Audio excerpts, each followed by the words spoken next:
Hello, I'm Nick Thorne, the Nosey Genealogist. In this video, we're going to look at 5 tips for discovering your English or Welsh military ancestors. Now, there are many military collections online and also off.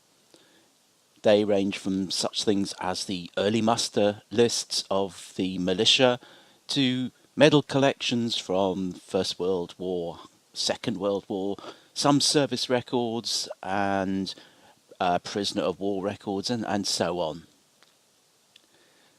The first record set that I'd like to draw your attention to is the First World War casualty lists.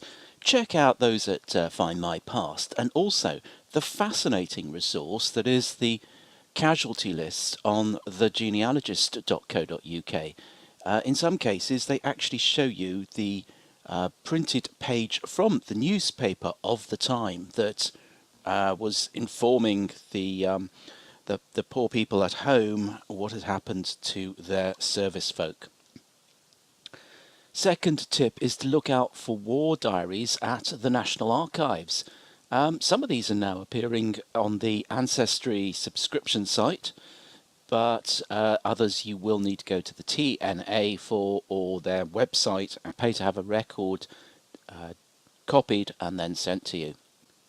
Tip number 3, if you're looking for your ancestors from the Second World War in the British Army, the Royal Navy or the Royal Air Force, then you need to visit the website page Veterans UK, and there you can request a summary of a service record from 1920 up to the present time.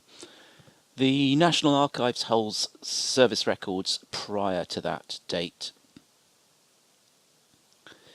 And following on from that, the fourth tip is if you're looking for an officer in the Royal Air Force, think of looking at the RAF Confidential List in Air 10 series at the National Archives.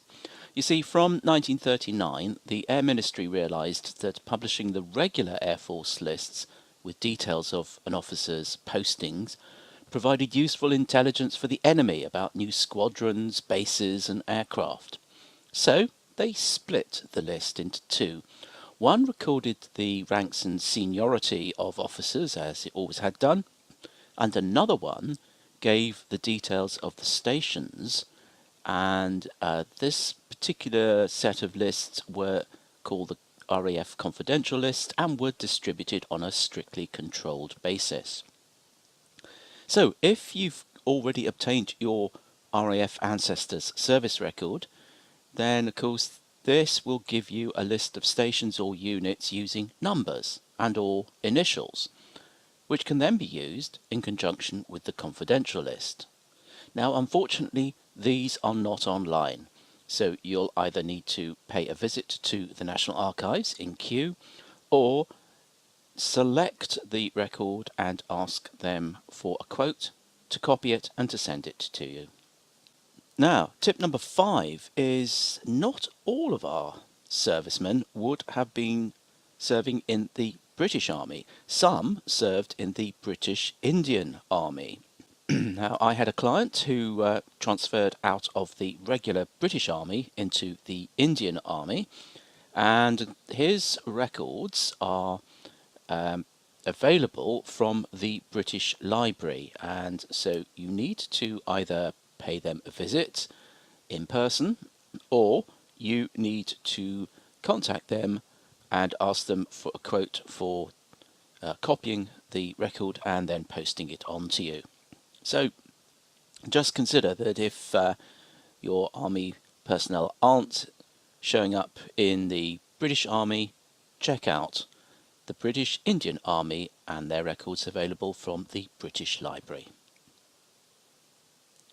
To find out more about how to tease out your elusive English or Welsh ancestors, go now to www.noseygenealogist.com/discover.